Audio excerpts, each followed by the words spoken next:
In today's video, we'll look at a new dynamic terrain system Rockstar Games will introduce with GTA 6. We'll also look at some other graphics rendering improvements such as Ambient Occlusion, Global Illumination, and Material Tinting that will also be coming to the next GTA entry, all coming from an official patent filed by Rockstar's parent company Take-Two Interactive. Before we get into it, a friendly reminder, if you guys are not yet subscribed to the channel, click that subscribe button, leave a like on the video as most of my viewers are not subscribed. It would be fantastic if we could get the channel to 10,000 subscribers. Thank you so much for the support you show on the videos. Every comment, every like is sincerely appreciated. Let's get into it by looking at the official patent, which is titled Method and Apparatus for Enhanced Graphics Rendering in a Video Game Environment. As an introduction, Rockstar Games says that real-time graphics rendering is typically performed in a rendering pipeline like this one. It starts by processing 3D vertex information, then renders the pixel level details, for example light, color, and shadows. Current systems use one or more shaders for the pixel level rendering. Shaders are programs that run on the GPU. Rendering must balance realism and detail against the need for smooth performance / higher frame rate. For example, a virtual world should illustrate various terrains that mirror a number of lifelike geographical areas. Each of these terrains can provide unique interactions with a virtual character in the video game. By way of example, a virtual player traveling through sand or snow should leave footprints that are different than the virtual player walking down a concrete sidewalk. However, because of the number of various terrains that need to be accounted for and the unique behavior of each terrain, conventional graphic systems do not have enough processing power to account for dynamic terrain and the associated interaction with players of the game.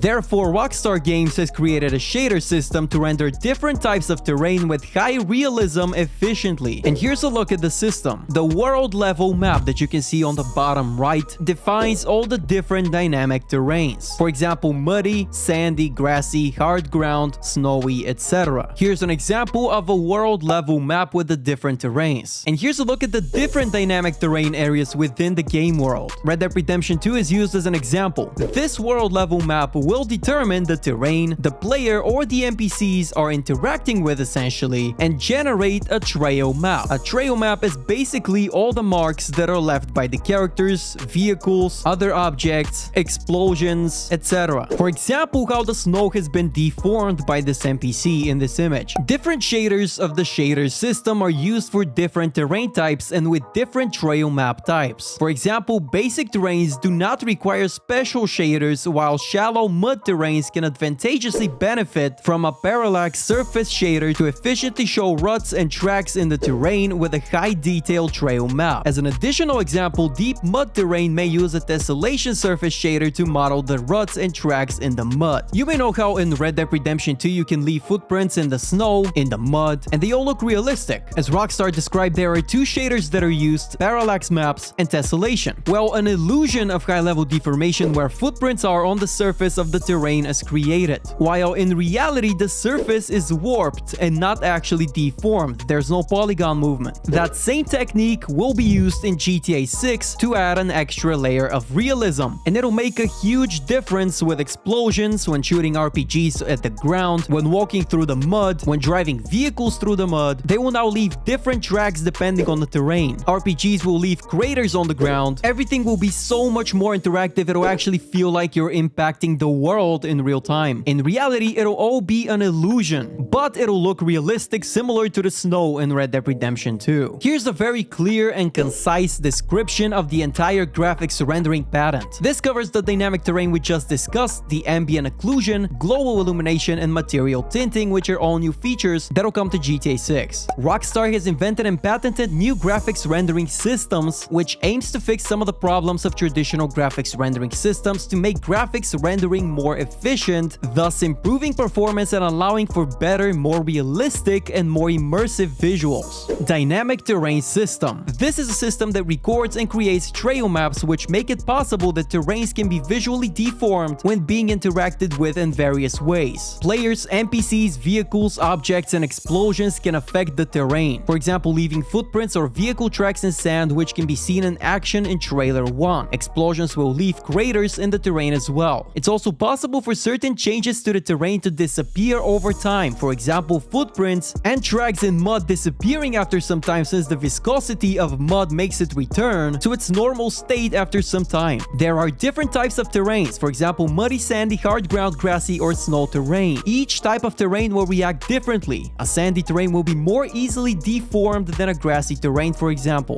The pipeline that we looked at the beginning of the video also includes a lighting stage. Some conventional systems use cube maps to pre-render lighting. However, this is only for static components. For dynamic characters, pre-computed lighting cannot account for the changes from objects in the scene. Ambient occlusion can be pre-baked but does not update. This reduces the realism. Also, conventional systems may add static lights to simulate reflected light. For example, when sunlight bounces off the ground and under the table. However, that again does not update with the change of the light source. So to combat these issues, Rockstar has patented new systems. Ambient occlusion. This is a graphics technique that can be utilized in multiple forms to determine how light and shading is displayed on an object. It can lead to darkened areas, enhanced contrast, and improved surfaces due to this technology. This patent's ambient occlusion system offers some special advantages. Determined by either preset or randomized assets based on developer discretion, the lighting can greatly provide a new vision to world building to make certain areas stand out akin to a real-life setting.